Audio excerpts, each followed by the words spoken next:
Tô Anh đến khi mất mới biết, đứa con trai mình nâng niu như bảo bối suốt 20 năm qua lại chính là đứa con ốm yếu của em dâu. Còn cốt nhục ruột thịt vốn dĩ nên được sống trong nhung lụa của cô, lại dưới sự đánh chửi của em dâu, đến một bữa cơm no cũng chưa từng được ăn. Để chữa bệnh cho đứa con giả, cô đã dốc cạn gia sản, vắt kiệt sức lực, cuối cùng nằm liệt trên giường, bị em dâu và đứa con giả ngược đại đến mất.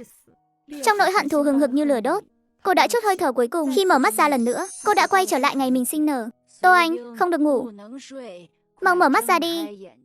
Một giọng nói dường như truyền đến từ chân trời, đánh thức Tô Anh khỏi cơn mê muội. Cơn đau dữ dội truyền đến từ phần thân dưới. Cô sắp sinh rồi, mau đi bế con trai tôi đến đây, lát nữa sẽ trao đổi với con của Tô Anh. Vạn nhất nó tỉnh lại rồi phát hiện ra thì sao? Tôi đã cho nó uống thuốc dục sinh rồi, bây giờ là sinh non, nó đã đau đến ngất đi rồi. Bà còn lề mề nữa, tôi sẽ nói chuyện bà đưa thuốc dục sinh cho tôi ra ngoài. Đến lúc đó bà cũng đừng hòng sống yên ổn ở thôn Đào Hoa nữa. Cơn đau khiến ý thức của Tô Anh từ từ tỉnh táo lại từ trong cơn mê muội. Bên tai cô dường như nghe thấy cuộc đối thoại của hai người. Em dâu, mau dùng sức đi. Cơn đau truyền đến từng đợt, từng đợt. Phần thân dưới như thể bị xé toạc ra, có thứ gì đó sắp sửa rời khỏi cơ thể cô. Tô Anh từ từ mở mắt ra. Cảnh tượng trước mắt khiến cô sững sờ. Những năm qua cô cõng đứa nghịch tử đi khắp nơi cầu ý. Đã bao lâu rồi không nhìn thấy cảnh tượng này. Sau cơn đau dữ dội, thân dưới nhẹ bẫng, Tô Anh thở phào nhẹ nhõm, nhưng vẫn không tài nào mở mắt ra được. Dường như bị một bàn tay vô hình che lấp.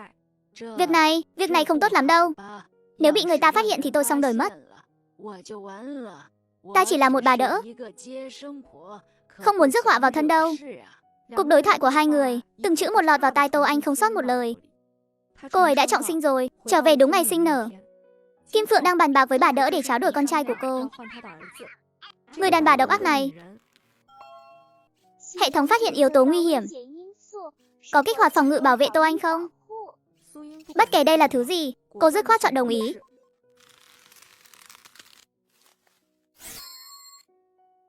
Tao đánh chết mày. Cô, sao cô lại tỉnh dậy rồi? Đầu óc Tô Anh cũng choáng váng. Rõ ràng cô đã bị tiện nhân Kim Phượng này đầu độc trước rồi mà. Sao lại quay về thôn Đào Hoa rồi? Lại còn đúng ngay cánh đồng nơi cô sinh nở năm đó. Cô đang nằm mơ sao? Tin chúc mừng chủ nhân đã kích hoạt thành công hệ thống trọng sinh. Hãy tận hưởng hành trình trọng sinh của ngài nhé. Chẳng lẽ mình đã chết rồi lại trọng sinh sao? Em dâu, cô đang làm gì vậy? Cô bị sinh non rồi, đau dữ dội lắm. Tao đi gọi bà đỡ giúp mày rồi nè. Sao cô lại có thể đánh người chứ? Kiếp trước, Kim Phượng cố tình lừa cô đến cánh đồng hẻo lánh này, khiến cô đột nhiên sinh non. Kim Phượng giả vờ đi tìm bà đỡ giúp cô, rồi thừa dịp cô ngất đi để tráo đổi con trai cô.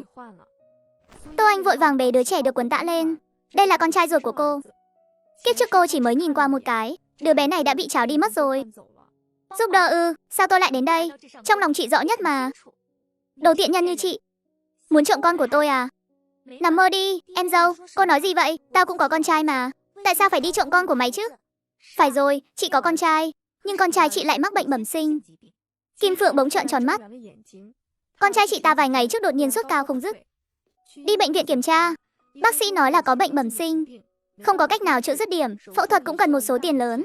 Chị ta căn bản không có đủ tiền, cho nên chị ta mới nảy sinh ý định tráo con.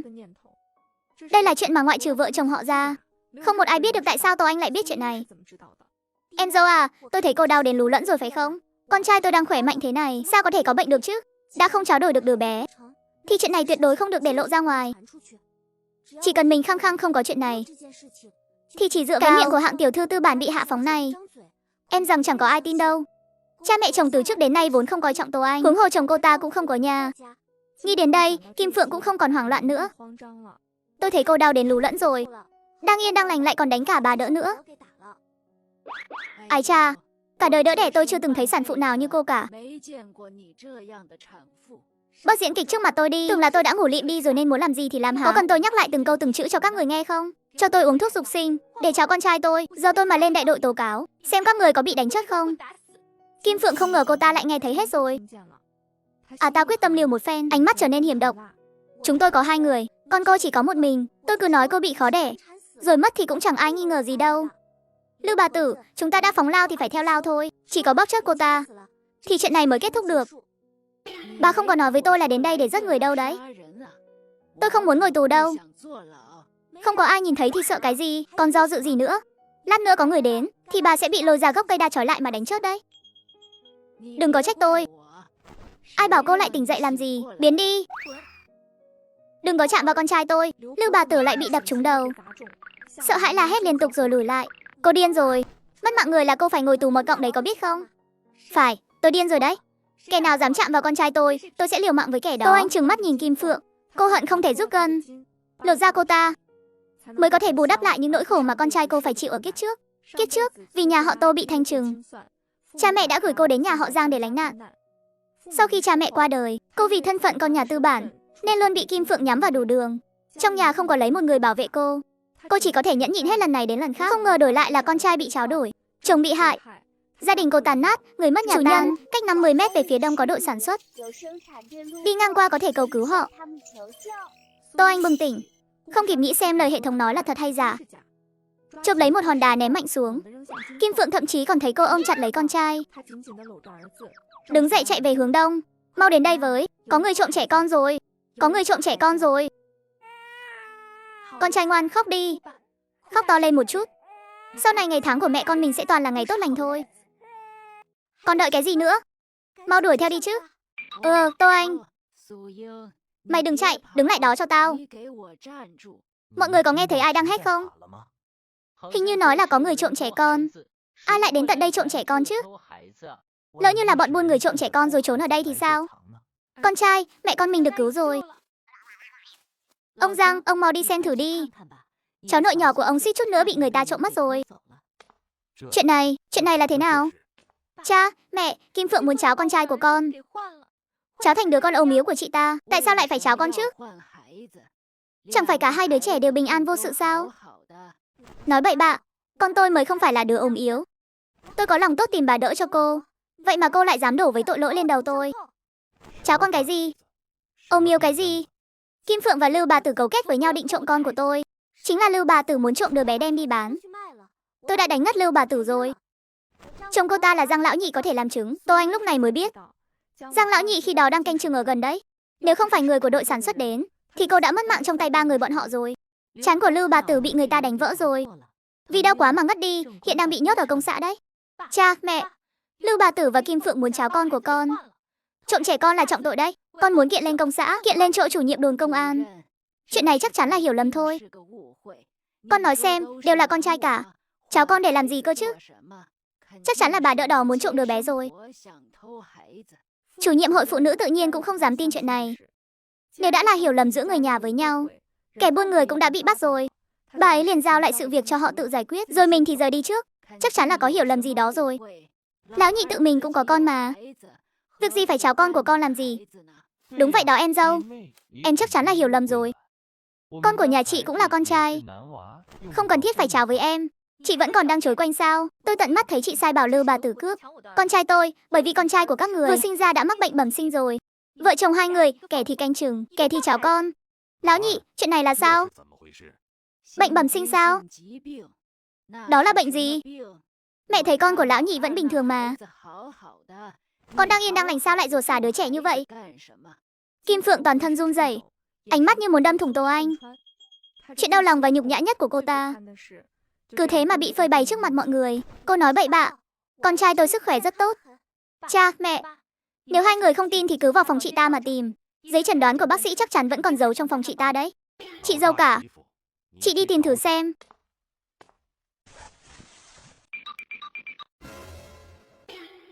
Lão nhị, vợ lão nhị, hai đứa giải thích đi. Đây là bệnh gì? Cha mẹ, tụi con cũng đâu có muốn thế. Kim Phượng cũng chỉ muốn có một đứa con trai khỏe mạnh. Muốn có một đứa con trai khỏe mạnh mà hai đứa lại tráo con trai nhà người ta sao? Hai đứa làm vậy là sẽ bị trời phạt đấy. Thất đức quá, hai đứa muốn làm chúng ta tức chết sao? Chúng ta không còn mặt mũi nào nhìn ai nữa. Từ đầu đến cuối, hai ông bà nhà họ Giang chỉ nghĩ đến thể diện của nhà họ Giang, không một ai nghĩ đến việc an ủi nạn nhân lớn nhất là mẹ con Tô Anh, vợ lão Tam. Con cứ nghỉ ngơi cho tốt đi. Chuyện này để chúng ta xử lý. Con cứ yên tâm mà ở cữ. Tô Anh biết Vương Hoa là đang muốn bảo vệ vợ chồng Kim Phượng, nhưng cô ấy vừa mới sinh xong, sức lực hao tổn quá nhiều. Lo cho con đã vắt kiệt tinh thần của cô, đã không còn sức để ngăn cản hai người bọn họ nữa. Cút hết ra ngoài cho tôi. Vương Hoa nhìn Tô Anh với ánh mắt phức tạp, rồi cũng đi ra ngoài. Bọn họ từ đầu đến cuối đều không thèm nhìn lấy một cái đến đứa cháu nội vừa mới chào đời này. Cứ như thể đứa trẻ này không liên quan gì đến họ. Khắp người Tô Anh yếu ớt, chỉ có thể nhìn bọn họ rời đi. Em dâu, em đừng suy nghĩ nhiều quá. Để chị đi múc cho em một bát cháo thịt nhé. Cứ nhất định phải giữ gìn sức khỏe. Nếu không sau này mắc bệnh hậu sản thì khổ lắm. Chị dâu, cảm ơn chị. Phiền chị nói với cha mẹ. Đợi em ngủ dậy rồi sẽ tìm họ. Đợi em dưỡng sức xong, chuyện này vẫn phải tiếp tục làm cho ra lẽ thôi. Bên ngoài lúc thì là tiếng la thảm của lão nhị, lúc lại là tiếng gào khóc của Kim Phượng, cùng với tiếng quát tháo của hai ông bà nhà họ Giang. Tô Anh yên tâm ôm lấy đứa con của mình. Kiếp này, mẹ nhất định sẽ khiến con trở thành đứa trẻ hạnh phúc nhất. Sẽ không để con phải đi chân trần giữa mùa đông giá rét. Sẽ không để con phải chịu đói chịu lạnh. Niềm hạnh phúc khi tìm lại được thứ đã mất này, sự mãn nguyện khi được ôm con trai vào lòng, chỉ có những người đã làm mẹ mới có thể thấu hiểu. Vừa rơi nước mắt vừa hồi tưởng, tại sao bản thân lại đi đến bước đường này. Tô Anh vốn là đại tiểu thư của Tô gia ở Miên Thành, từ nhỏ đã sống trong nhung lụa. Nhưng khi tin tức Tô gia sắp bị thanh trừng ập đến, cha Tô mẹ Tô vì muốn bảo vệ con gái, đã đưa cô đến thôn Đào Hoa để lánh nạn. Thế nhưng cha mẹ cô lại lâm bệnh rồi mất trên đường đi lưu đày. Ban đầu người nhà họ Giang vì muốn tránh hiểm nghi, nên không chịu để cô bước chân vào cửa. Chính ông nội của Giang Kế Nghiên đã gạt đi mọi sự phản đối để đón cô vào nhà. Ông nội của Giang Kế Nghiên thời trẻ từng làm việc cho Tô gia. Khi đó Tô gia đối xử với ông không tệ, còn cho ông tiền để cưới vợ, xây nhà. Giờ đây Tô gia gặp nạn, ông không thể nhắm mắt làm ngơ. Ông còn đề nghị để Giang Kế Nghiên cưới Tô Anh. Như vậy Tô Anh có thể tránh được việc bị lưu đày và được sống ở thôn Đào Hoa. Người trong thôn đều nói ông Giang càn dở làm hại cháu trai. Giang Kế Nghiên vốn là thanh niên ưu tú nhất trong thôn, vừa mới trúng tuyển nhập ngũ, tiền đồ vô lượng. Trong số đó, người phản đối quyết liệt nhất không ai khác chính là mẹ ruột của Giang Kế Nghiên đến Vương Hoa. Vương Hoa không biết đã làm mình làm mẩy bao nhiêu lần, nhưng Giang Nhất đã quyết tâm rồi. Nhà họ Giang tuyệt đối không thể làm kẻ bội tín. Tô Anh cũng biết mình và Giang Kế Nghiên chưa từng gặp mặt. Anh ấy chắc chắn sẽ không đồng ý cưới cô. Cô gả cho anh cũng là đang làm hại anh. Nhưng cô không còn cách nào khác. Cô chỉ có một thân một mình, cô độc không nơi nương tựa. Nếu không gả cho Giang Kế Nghiên, cô sẽ bị đưa đến những nơi hẻo lánh hơn để lưu đày. Một người con gái yếu ớt đơn độc, đi đến đâu cũng sẽ là miếng mồi ngon trong mắt lũ sói đói. Vì để tự bảo vệ mình, cô đành mặt dày ở lại nhà họ Giang. Ông nội Giang đã dùng một bức thư để lừa Giang Kế Nghiên trở về. Về đến nhà anh mới phát hiện là muốn anh thực hiện hôn ước. Anh cảm thấy hôn ước từ trong bụng mẹ chính là hủ tục của thế kỷ trước. Anh kiên quyết không đồng ý. Nhưng ông nội anh lại lấy cái chốt ra để ép buộc. Anh ấy không còn cách nào khác, chỉ đành đồng ý kết hôn với Tô Anh. Tô Anh mãi mãi nhớ rõ đêm động phòng hoa chúc ấy. Giang Kế Nghiên lạnh lùng nói với cô, ngày tháng này là do cô tự chọn, sau này đừng có hối hận. Đêm đó chỉ có những cơn đau như xé rách và những trải nghiệm không mấy vui vẻ. Ngày thứ hai sau khi kết hôn, Giang Kế Nghiên liền quay trở lại quân đội. Không bao lâu sau, cô phát hiện mình mang thai không lâu. Ông nội Giang cũng mất rồi. Trong cái nhà này căn bản không có ai quan tâm đến cô. Từ lúc mang thai đến khi sinh nở, cô không được ăn một miếng thịt nào. Kể từ sau đêm tân hôn, người đàn ông đó chưa bao giờ quay trở lại, cũng chẳng hề mang đến sự sống chết của hai mẹ con cô. Tô Anh đã mơ một giấc mơ thật dài. Toàn bộ là những biến cố của nửa đời trước. Vừa chạm vào gò má, đã thấy bản thân lệ chảy đầy mặt. Cô vẫn ôm chặt lấy con trai. Trong mơ cũng có người phải tới để trộm con. Phinh đong, trong tâm trí Tô Anh lại vang lên một đạo âm thanh điện tử chỉ có ở đời sau. Bỗng nhiên, ý thức của cô giống như bị hút vào một nơi nào đó. Đến khi tỉnh táo lại, cô phát hiện bản thân đang đứng giữa một không gian trắng xóa. Chủ nhân, đây là không gian hư vô. Trong không gian có một mạch suối linh tuyền, có tác dụng chữa lành vết thương ngoài và hiệu quả kỳ diệu giúp cường thân kiện thể. Linh tuyền, chẳng lẽ đây chính là bàn tay vàng của mình sao? Cô dùng hai tay múc nước từ linh tuyền uống một ngụm, tức thì cảm thấy thần thanh khí sảng. Cảm giác đau đớn sau khi sinh nở đã giảm bớt rất nhiều. Cái đầu vốn lờ đờ vì đói khát cũng trở nên minh mẫn. Tốt quá rồi, linh tuyền của Nhiên có hiệu quả kỳ diệu. Mình phải uống nhiều thêm một chút để bồi bổ cơ thể cho tốt. Con trai bú sữa mẹ thì cũng có thể uống được rồi. Chủ nhân, không gian này ngoài linh tuyền ra, con có thể nuôi dưỡng động vật, trồng trọt rau củ, cũng có thể lưu trữ vật phẩm. Thời đại bây giờ, không cho phép cá nhân tự ý trồng trọt và chăn nuôi gia cầm. Một khi bị phát hiện không chỉ bị tịch thu, mà còn có thể bị đưa ra phê bình kiểm điểm. Có được không gian này, mình có thể chăn nuôi gia cầm ở đây, trồng thêm một ít rau củ và lương thực.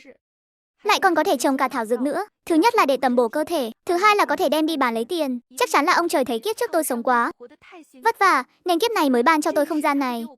Bàn tay vàng này, mình vừa mới sinh xong, cơ thể vẫn còn rất yếu. Cô liền uống mấy ngụm linh tuyền, thể lực mới dần dần hồi phục, vết thương cũng từ từ khép miệng. Lúc này cô nhận ra bên ngoài có người đẩy cửa bước vào, liền nghĩ thầm làm sao để đi ra ngoài. Không ngờ khoảnh khắc tiếp theo, cô đã bị một luồng sức mạnh kéo ra. Mở mắt ra cô đã trở về căn phòng cũ. Hóa ra chỉ cần ý nghĩ khẽ động, là có thể tự do ra vào không gian. Em dâu, đói rồi phải không? Cháo thịt nấu xong rồi đây. Mau ăn đi, vì sinh nở đã tiêu hao hết sức lực. Lại còn đối đầu với bọn Kim Phượng, nên cô đã sớm đói đến mức bụng dán vào lưng rồi. Cô ăn ngấu nghiến bát cháo thịt. Chị dâu, hai người kia xử lý thế nào rồi? Lưu bà tử đã bị đưa lên đồn công an rồi. Còn Kim Phượng thì bị nhốt trong phòng. Ý của mẹ là muốn chuyện lớn hóa nhỏ. Dù sao cũng là người một nhà mà. Chuyện này mà ầm ĩ ra ngoài, thì cả thôn Đào Hoa sẽ chê cười nhà mình mất. Hay trong một câu chuyện lớn hóa nhỏ, vợ chồng cha rằng nghĩ cho tất cả mọi người. Chỉ là không hề nghĩ cho tôi và con trai tôi. Chị dâu, phiền chị vào gọi cha mẹ giúp em với. Nhờ uống linh tuyền, lại ăn thêm bát cháo thịt. Tinh thần của Tô Anh đã hoàn toàn hồi phục. Nợ này có thể từ từ tính rồi. Em dâu, em vẫn còn muốn làm ầm lên sao? Chị thấy hay là thôi đi. Em có một thân một mình, thấy đơn lực mỏng. Làm sao đấu lại được vợ chồng chú hai? Hơn nữa còn có cha má giúp họ nữa. Không thể bỏ qua như vậy được. Chị dâu, nếu như là con của chị bị người ta tráo thành một đứa trẻ không khỏe mạnh, chị có bỏ qua được không? Thằng bé vừa sinh ra chị đã không được bế nó. Nó sống ra sao? Có khát không? Có đói không chị cũng chẳng hay. Chị có nhẫn nhịn được không? Nói rồi hốc mắt Tô Anh đỏ hoe. Nước mắt không tự chủ được mà trào ra. Trái tim Trần Phương cũng thắt lại đau xót. Phải rồi, thử hỏi người làm cha làm mẹ nào có thể nhẫn nhịn được chứ? Được rồi, em đừng kích động quá. Chị đi gọi cha má qua đây. Chẳng bao lâu sau, má Giang và cha Giang dẫn theo cả nhà đi vào. Dâu Lão Tam, đứa nhỏ sao rồi? Kể từ khi Tô Anh gả vào nhà này, Vương Hoa chưa từng nói chuyện với cô ôn tồn như vậy. Lần này em rằng là vì vợ chồng Kim Phượng. Tô Anh không nói lời thừa thãi với họ. Cha má, chuyện này hai người định xử lý thế nào? Nụ cười trên mặt Vương Hoa cứng đờ, sắc mặt xa sầm lại. Dẫu sao thì đứa nhỏ cũng chưa bị tráo. Chuyện này đừng nhắc lại nữa. Dâu Lão Nhị cũng chỉ là nhất thời hồ đồ. Tất cả đều là người một nhà. Cứ coi như chưa có chuyện gì xảy ra đi. Mọi người trong phòng đều im lặng, đồng tình với đề nghị của Vương Hoa. Tô Anh bỗng bật cười lạnh lẽo. Ba cười cái gì? Cô là đang có ý kiến gì với tôi sao? Ý kiến? Ý kiến của tôi lớn lắm đấy. Đúng là cái lũ không biết xấu hổ các người. Cô vừa dứt lời, mọi người có mặt đều ngẩn người ra. Đây còn là dâu Lão Tam vốn luôn ôn hòa, yếu đuối sao? Vương Hoa lại càng sững sờ khi bị Tô Anh mắng. Vương Hoa tức giận run rẩy chỉ tay vào cô. Cô đừng tưởng sinh được mụn con trai là ghê gớm lắm. Giờ cả nhà này phải cung phụng cô. Tôi không cầu các người cung phụng tôi. Chỉ cần các người công bằng chính trực là được. Kim Phượng định trộm chính là cháu nội ruột của bà, là con trai của tôi. Thằng bé suýt chút nữa là không biết mẹ ruột mình là ai rồi. Các người không thấy xót xa sao? Phải rồi, bởi vì bị tráo đổi thì vẫn là cháu nội của các người chẳng có tổn thất gì cả. Lão Tam cũng là con trai của cha mẹ mà, sao mọi người có thể thiên vị như thế chứ?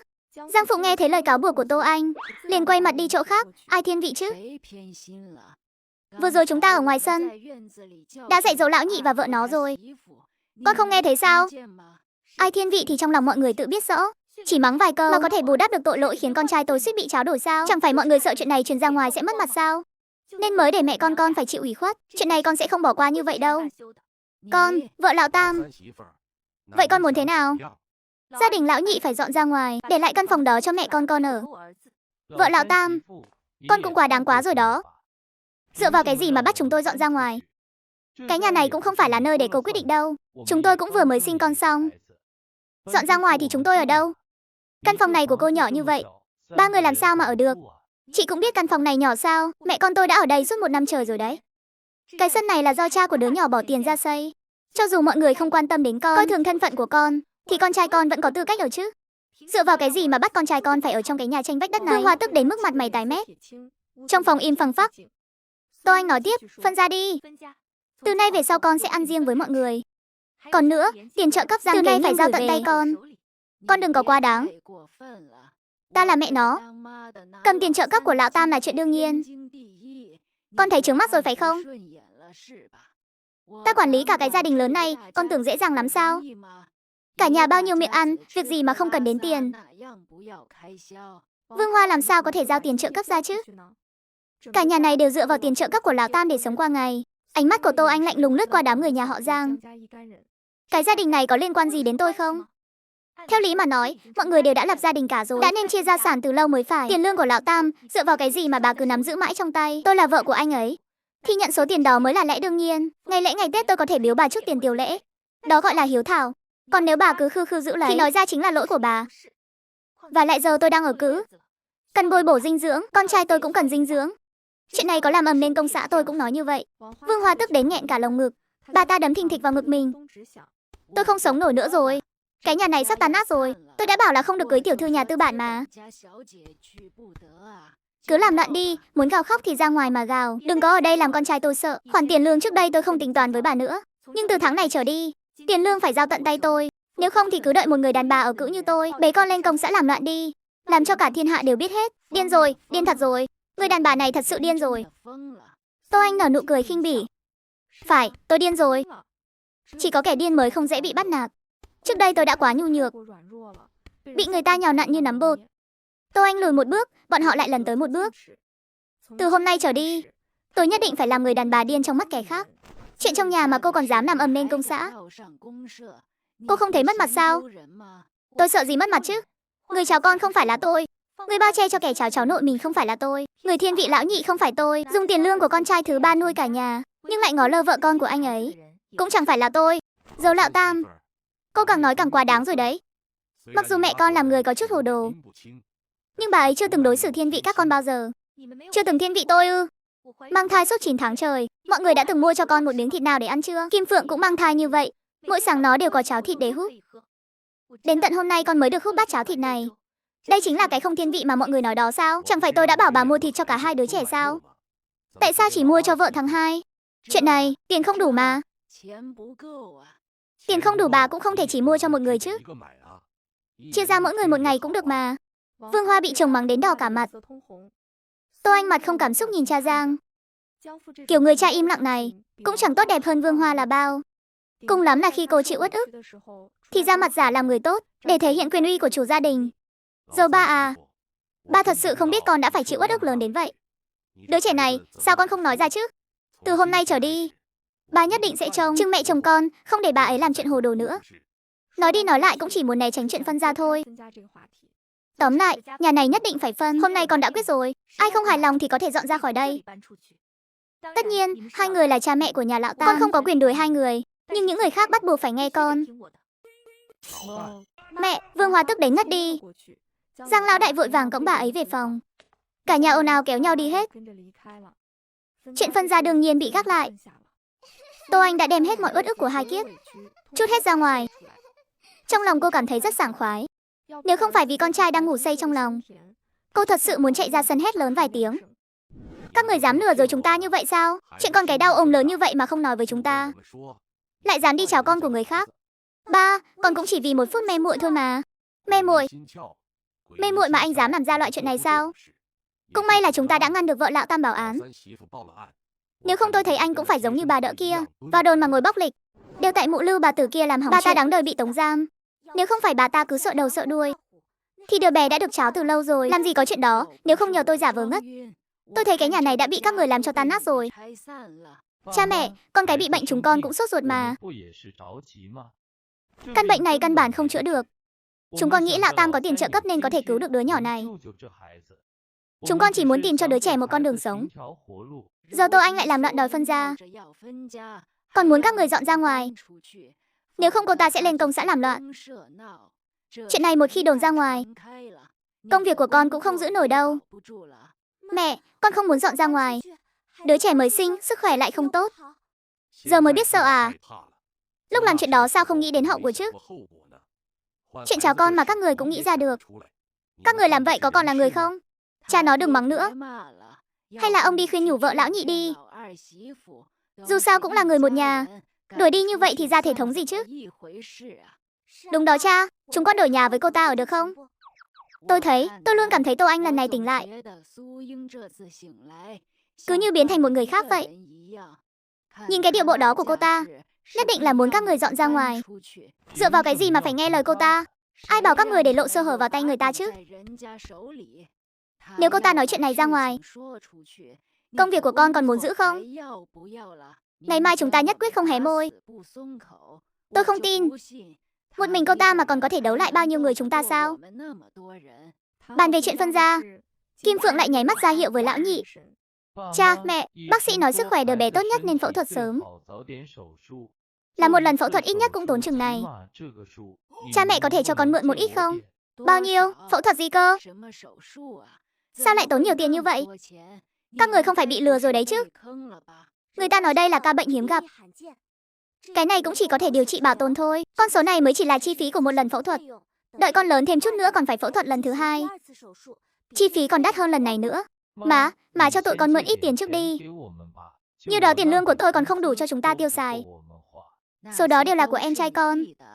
Nó gửi cho má để dành cho nó. Nếu nó về nhà hỏi má biết lấy gì mà trả cho nó đây? Thực tế, mỗi lần lão Tam gửi tiền trợ cấp về đều được chia làm 2 phần. Một phần cho Vương Hoa, một phần cho Tô Anh. Vương Hoa đã lén biển thủ luôn phần của Tô Anh. Con trai bà ta là người có tình có nghĩa, đã cưới Tô Anh về thì chưa từng nghĩ đến chuyện bạc đãi cô ấy. Không hề ghét bỏ Tô Anh như lời đồn đại bên ngoài. Lớp màn giả tạo đó là do anh ta cố ý tạo ra thôi. Má, đứa nhỏ là quan trọng nhất. Nếu có lão Tam ở đây, con nghĩ chú ấy cũng sẽ không khoanh tay đứng nhìn đâu. Dẫu sao thì đó cũng là cháu của chú ấy.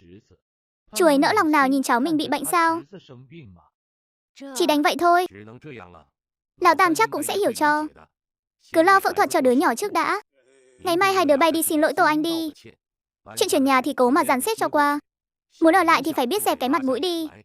Kim Phượng hận đến ngứa răng. Cô ta ngẩng đầu nhìn căn nhà này, rồi lại nghĩ đến căn nhà cũ nát sắp sập. Cô ta đành phải nhịn xuống. Xin lỗi thì xin lỗi. Tô Anh đã ngủ một giấc thật dài. Khi tỉnh dậy, cơn đau lúc sinh nở đã tan biến hoàn toàn. Vết thương bị rách cũng đã lành lại. Linh Tuyền đúng là một thứ kỳ diệu. Hôm nay phải dọn đi rồi. Đã đến lúc đổi cho con trai một căn phòng tốt hơn. Vợ lão Tam à? Dậy chưa? Vợ lão Tam, chị nấu bữa sáng cho em rồi. Mau ra ăn đi. Vợ lão Tam, mau mở cửa đi. Má còn có chuyện muốn nói với con đây. Ngoài chuyện hôm nay ra, mấy chuyện khác miễn bàn. Chị dâu hai của con đến để xin lỗi con đây. Cô ấy biết lỗi rồi. Em dâu ba, chị sai rồi. Chị không nên bị ma xui quỷ khiến mà chào con của em. Nhưng là người làm cha mẹ, chắc em cũng thấu hiểu cho chị chứ. Chị chỉ muốn có một đứa con khỏe mạnh thôi. Nói xong chưa? Vậy nên có thể dọn ra ngoài chưa?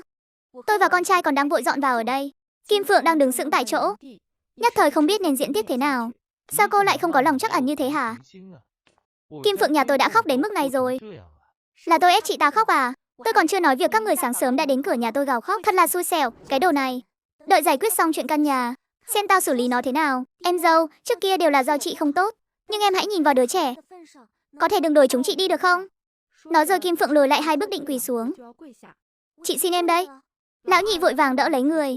Đầu gối cô ta thậm chí còn chưa chạm chút bụi nào. Lão nhị xót xa khôn xiết, căm hận lườm Tô Anh. Cô ấy đã quỳ xuống xin cô rồi.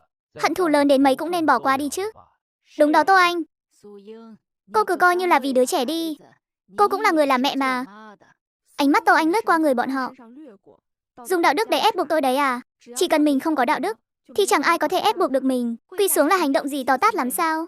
Lúc chị lên giường chẳng phải cũng quỳ đó thôi. Hên, có gì lạ à? Cũng chẳng phải con trai tôi việc gì phải xót. Tôi sống trong cái nhà tranh gió lùa bốn phía này suốt 1 năm trời. Có ai trong các người từng xót thương cho vợ thằng ba này không? Kim Phượng đã xin lỗi rồi. Người một nhà có chuyện gì mà không bỏ qua được chứ? Cô còn muốn thế nào nữa? Rất đơn giản, cứ theo những gì tôi nói hôm qua. Dọn đi và phân ra, một cái cũng không được thiếu. Sao cô lại nhận tâm như vậy chứ? Kim Phượng vẫn còn đang ở cữ mà. Chị ta sinh con cho tôi chắc. Bà không có bản lĩnh xây nhà lớn cho nó ở thì bà đến chỗ tôi đòi cái gì? Mẹ à, hôm qua mẹ ngất nhanh quá. Con vẫn chưa nói xong đâu. Con và lão Tam kết hôn 1 năm. Con đã tính toán rồi. Mỗi tháng anh ấy gửi về 30 đồng. 12 tháng là 360 đồng. Con muốn một nửa, tức là 180 đồng. Số còn lại coi như là để hiếu kính cha mẹ. Dựa vào cái gì mà tao phải đưa cho mày 180 đồng? Dựa vào việc con là vợ của anh ấy. Con sinh là con trai của anh ấy. Trong thời gian mang thai mọi người đã cắt xén của con. Giờ trả lại cho con cũng không quá đáng chứ. Nếu không có con trai tao cưới mày, mày sớm đã không biết bị người ta bán đi đâu rồi. Con dám đòi tiền của con trai tao. Hôm nay tao nói cho mày biết, không đời nào. Con không phải đang thương lượng với mọi người, mà là thông báo trước 12 giờ trưa mọi người phải dọn sạch phòng ra. Con muốn chuyển vào đó. Nếu mọi người cứ lì ở đó, tối nay con sẽ bế con trai nằm giữa 2 người. Ngày mai sẵn tiện lên công sẽ nói chuyện về vụ cháu con. Nói xong Tô Anh cũng chẳng mang phản ứng của bọn họ. Dầm một cái đóng cửa lại. Vương Hoa ở trong sân nhảy dựng lên chửi bới. Kim Phượng cũng như phát điên mà nguyền rủa Tô Anh. Tô Anh coi như không nghe thấy, cho đứa con trai vừa tỉnh dậy bú sữa. Cuối cùng cha Giang vẫn là người quyết định để vợ chồng lão nhị chuyển sang nhà cũ. Sau đó Kim Phượng lại bắt đầu gào thét mất kiểm soát, bế con trai đòi sống đòi chết. 2 người bọn họ diễn nửa ngày trời. Phía Tô Anh chẳng có chút động tĩnh gì, Có thể thấy cô đã sắt đá quyết tâm rồi. Ngay lúc Vương Hoa và mọi người ngăn Kim Phượng nhảy giếng, cửa phòng Tô Anh đột nhiên mở ra. Mọi người cứ ngỡ chuyện đã có chuyển biến. Mọi người cứ việc làm loạn đi. Giờ con đi lên công xã một chuyến, nói với bí thư chi bộ về chuyện hôm qua. Con còn phải hỏi xem cháu con của quân nhân và ngược đãi vợ quân nhân thì phạt tù mấy năm. Đang ở cữ chắc cũng có thể ngồi tù nhỉ. Lão Nhị và Kim Phượng nghe xong thì vô cùng kinh hãi, cũng chẳng buồn nhảy giếng nữa, lập tức chặn đường anh ta lại. Đừng để em dâu tôi đi. Anh đừng có hại con trai tôi. Vương Hoa lại càng kinh hãi, sợ anh ta làm lớn chuyện này ra ngoài thì con trai bà ta em là thực sự sẽ bị liên lụy. Đủ rồi, phân ra, chia trợ cấp. Dù sao đám trẻ lớn rồi cũng phải ra riêng. Tự sống đi, cái nhà này tôi cũng không quản nổi nữa rồi. Chia ra được thì tốt hơn. Tôi đã tạo nên nghiệt gì thế này cơ chứ. Trong thôn, hãy phân ra là phải mời tổ trưởng đến chủ trì. Đợi đồ đạc trong nhà chia xong thì sẽ báo lên bí thư chi bộ thôn để tách hộ khẩu. Tổ trưởng là anh họ Giang Phú. Hai người này vốn không ưa nhau. Nhà ông chẳng phải trước giờ luôn rất đoàn kết sao? Cả nhà cùng ở trong căn nhà mới xây, vốn rất êm ấm hòa thuận. Sao tự dưng lại đòi phân ra thế? Cha Giang nào dám nói ra sự thật cơ chứ? Chỉ nói úp úp mở mở rằng hai đứa trẻ ở cùng một chỗ. Một đứa khóc là đứa kia cũng khóc theo. Nên thôi cứ tách ra cho xong. Tổ trưởng nghe qua là biết chuyện không đơn giản như vậy. Nhưng anh ta và cha Giang lại không hợp tính nhau. Cha Giang chắc chắn sẽ không nói thật với anh ta. Đến sân nhà họ Giang, cả nhà lớn bé đều đang đợi sẵn. Số lương thực này của nhà các ông, với cả căn nhà này, định chia thế nào đây? Nhà thì mỗi người một phòng, đồ đạc và những thứ khác đều chia làm 3 phần. Tôi không đồng ý. Cha Giang còn chưa nói dứt lời, Tô Anh đã đứng ra phản đối. Cha Giang bất mãn nhìn cô. Dấu Lão Tam, chẳng phải con đang đòi phân ra sao? Bây giờ lại phản đối cái gì? Vợ chồng Kim Phượng đang chìm trong ảo tưởng tốt đẹp về việc mỗi người một phòng. Thấy Tô Anh phản đối, không khỏi trở nên hoảng hốt. Đúng đó em dâu, chuyện nhà này cha quyết định. Cô không có tư cách phản đối đâu nhỉ? Nhà không được chia. Đây là căn nhà được xây bằng tiền trợ cấp của Giang Kế Nghiêm. Dựa vào cái gì mà mỗi người một phòng? Củi gạo mắm muối cũng không thể chia như vậy. Đây cũng là những món đồ mà Giang Kế Nghiêm đã mua hôm nay. Tôi muốn lấy trước một nửa. Phần còn lại thì mọi người chia đều. Cô ấy không hề ngốc đâu. Nhưng thứ này đều là của Giang Kế Nghiêm, đương nhiên cũng là của cô ấy.